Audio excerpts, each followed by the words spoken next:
Hi, ഞാൻ സുധാ മഴമേഘം.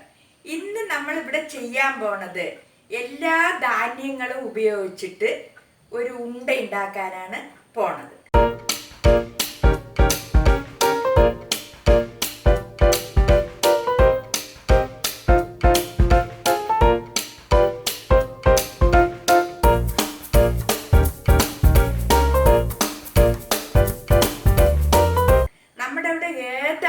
ഉള്ളത് അത് വെച്ചിട്ട് നമുക്ക് ചെയ്യാം. ഒന്ന് കണ്ടാൽ എന്തൊക്കെ ആവശ്യമുള്ളതെന്ന്. പച്ചക്കടല, ചെറുപയർ, മുതിര, നിലക്കടല, ഗോതമ്പ്, ചോളപ്പൊടി, കോറപ്പൊടി, നാളികേരം, ഏലക്കായ, പിന്നെ ആവശ്യത്തിന് വെല്ലം. അപ്പം ഞാൻ ഗ്യാസ് കത്തിച്ചു, ചീനച്ചട്ടി അടുപ്പത്ത് വെച്ചു. നമ്മൾക്ക് ഇനി ഇതെല്ലാം ഓരോന്നായിട്ട് വറുത്തെടുക്കാം. ആദ്യം ഇത് ഇത്തിരി വലിയ കടലയായതുകൊണ്ട് ഫസ്റ്റ് അത് ഇട്ട് കൊടുക്കാം.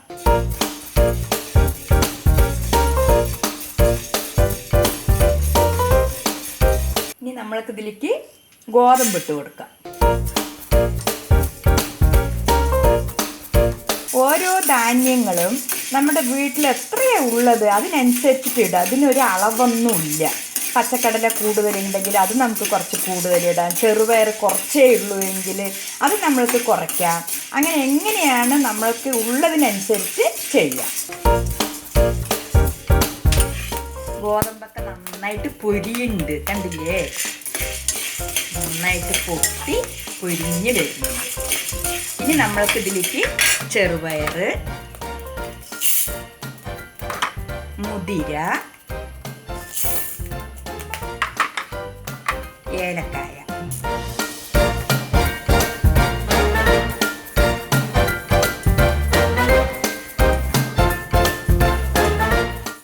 ഈ ധാന്യങ്ങളൊക്കെ നന്നായിട്ട് ആയിട്ടുണ്ട്. ഇനി നമ്മൾക്കിത് പൊടിയായതുകൊണ്ട് ലാസ്റ്റ് ഇട്ട് കൊടുക്കാം. ഇതിൽ കോറപ്പൊടിയുണ്ട്, ചോളപ്പൊടിയുണ്ട്. ഇത് നമ്മൾക്കൊന്ന് ചൂടാക്കിയെടുക്കാം.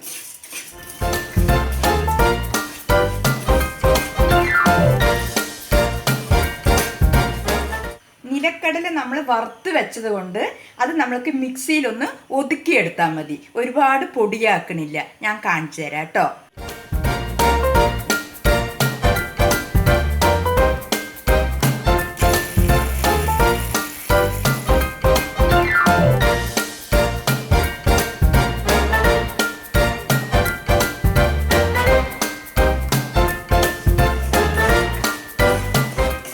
ഇത് നല്ലോണം വറുത്ത് നല്ല മണം വരുന്നുണ്ട്.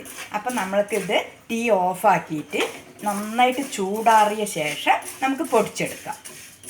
ഇനി നമ്മൾക്ക് നാളികേരം വറുക്കാനുണ്ട്. അത് നമ്മൾക്ക് വേറെ പാത്രത്തിൽ വറുത്തെടുക്കാം. ആദ്യം കുറച്ച് നെയ്യിട്ട ശേഷം നമുക്ക് ആ നാളികേരത്തിനെ ഒന്ന് വറുത്തെടുക്കാം.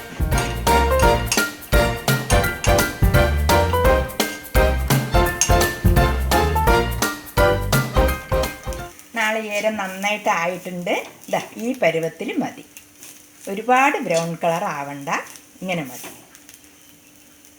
അപ്പോൾ ഈ വറുത്തതെല്ലാം നന്നായി ചൂടാറുമ്പോഴേക്ക് നമ്മൾക്ക് വെല്ലം ഉരുക്കിയെടുക്കാം.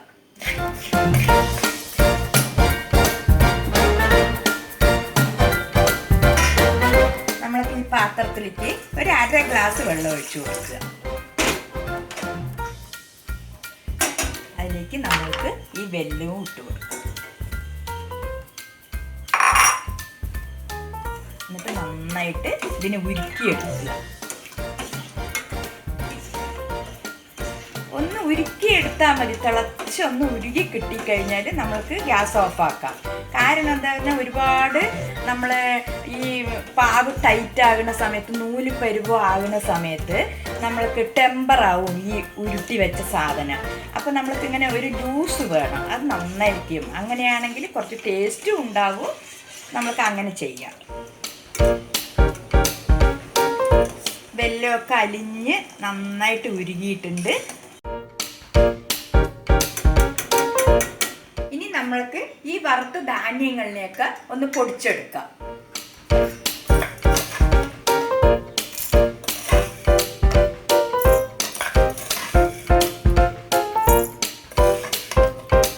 രണ്ട് തവണയായിട്ട് നമുക്ക് പൊടിക്കാം.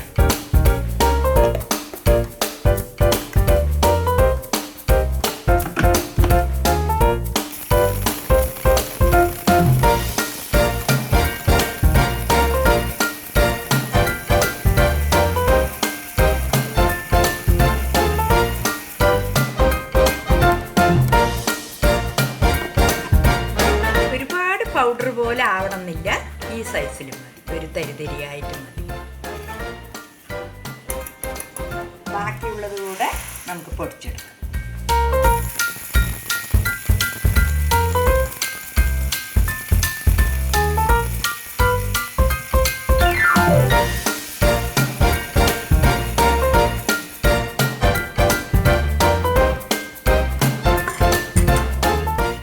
നല്ല വൃത്തിക്ക് വന്നിട്ടുണ്ട്. ഇതിലേക്ക് നമ്മൾക്ക് ഈ നാളികേരം ഇട്ട് വെക്കാം. നമുക്ക് നിലക്കടല കൂടെ ഒന്ന് ഒതുക്കിയെടുക്കാം.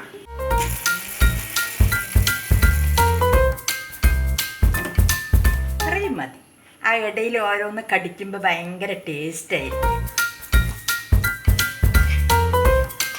ഇനി നമ്മൾക്ക് ഈ ധാന്യപ്പൊടിയിലേക്ക് വെല്ലപ്പാവ് ഒഴിച്ചു കൊടുക്കാം.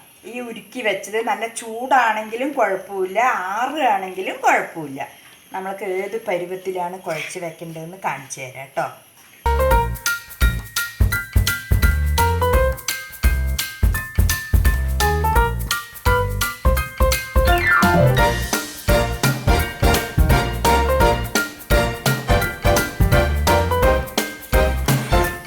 പരുവത്തിലാവുമ്പോൾ കുറച്ചുകൂടി അത് സെറ്റാകും. അപ്പോൾ കറക്റ്റായിരിക്കും നമ്മൾക്ക് ഉണ്ട പിടിക്കാൻ.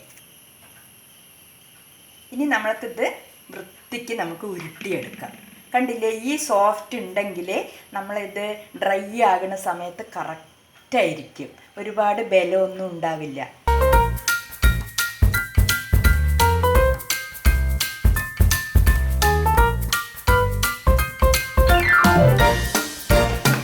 എല്ലാ ധാന്യങ്ങളും വറുത്ത് പൊടിച്ചത് കൊണ്ട് കുട്ടികൾക്കും വലിയവർക്കൊക്കെ കഴിക്കാൻ നന്നായിരിക്കും. പിന്നെ എല്ലാ വിറ്റാമിനും ഉണ്ടല്ലോ ഇതിൽ. അപ്പോൾ ഇങ്ങനെ എല്ലാവരും ചെയ്തു നോക്കൂ കേട്ടോ. നമ്മുടെ ഇവിടെ എന്തെങ്കിലുമൊക്കെ സാധനങ്ങൾ ഉണ്ടാവും ഈ ധാന്യങ്ങളിൽ. നമുക്ക് കുറച്ച് കൂടുതലായിട്ട് അത് ഉപയോഗിക്കാതെ വെച്ചിരിക്കുകയാണെങ്കിലും എല്ലാം വൃത്തിക്ക് വറുത്തെടുത്തിട്ട് നമ്മൾക്ക് ഇതിൻ്റെ കൂടെ നമുക്ക് അരിയും വേണമെങ്കിൽ ചേർക്കാം. പക്ഷെ ഞാൻ ഇതിൽ അതൊന്നും ചേർത്തിട്ടില്ല, ധാന്യങ്ങൾ മാത്രമാണ്. എന്തായാലും നിങ്ങൾ ഇത് ട്രൈ ചെയ്ത് നോക്കണം. ആ നിലക്കടലയൊക്കെ ഉള്ളത് കൊണ്ട് കുട്ടികൾക്ക് നന്നായി ഇഷ്ടപ്പെടും.